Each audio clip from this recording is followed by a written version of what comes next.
9 heures pile sur TV Finance, la bourse de Paris vient tout juste de débuter sa séance, mais à une petite modification, un petit rectificatif avant de rejoindre Hervé Dupré. Eh bien, contrairement à ce que j'annonçais, la bourse de Tokyo est en chute de 0,94%. Voilà.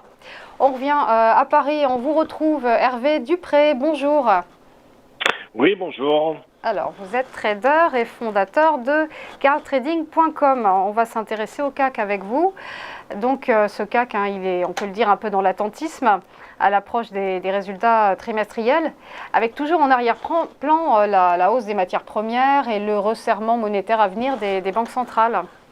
Exactement, vous avez parfaitement décrit le contexte et ça se traduit graphiquement par encore une énième compression sur des niveaux de prix que l'on a déjà vus auparavant.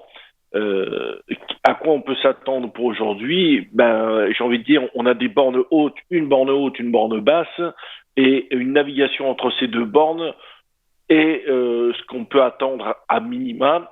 Comme vous le disiez en préambule, Tokyo est en baisse.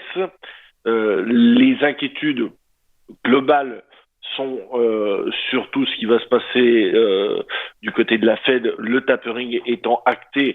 Alors, petit rappel sur le tapering, c'est simplement une réduction des achats d'actifs, ce qui n'est pas forcément mauvais en soi. Le marché est plutôt relativement bien préparé, pardon.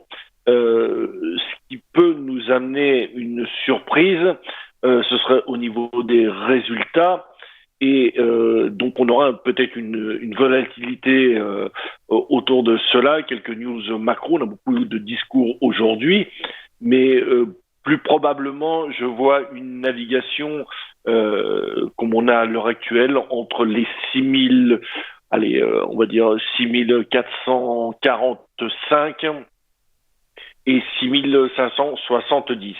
Je note toutefois qu'on a quand même un gap baissier, donc c'est plutôt difficile de racheter dans ces conditions-là. Le gros niveau d'alerte se situe au niveau de 6421, 6390, qui nous amènerait probablement au comblement du gap à 6347. Tant qu'on reste dans le triangle, pas de grosse inquiétude à avoir. On est dans un système plutôt flat où on a une alternance de hausse et de baisse sans réel directionnel, soit intraday, soit en swing. Et je pense que cela va encore durer tant qu'on ne sera pas sorti de ces deux trendlines qui sont plutôt capés à la hausse vers 6612, 616.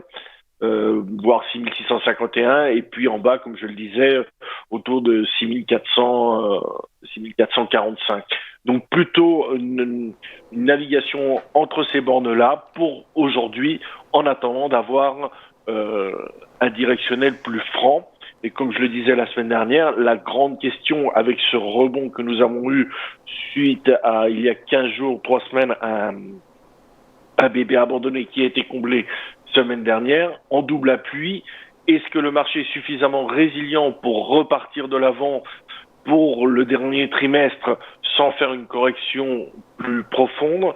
La question, elle reste ouverte, et on n'aura la réponse que, a priori, j'ai envie de dire, à la sortie de 6616 ou 6421. Entre les deux, on reste dans une zone de turbulence qui évolue au gré des news, que ce soit macro ou micro. Voilà ce que je peux vous dire pour aujourd'hui. Merci beaucoup Hervé Dupré pour votre décryptage et bonne journée à vous.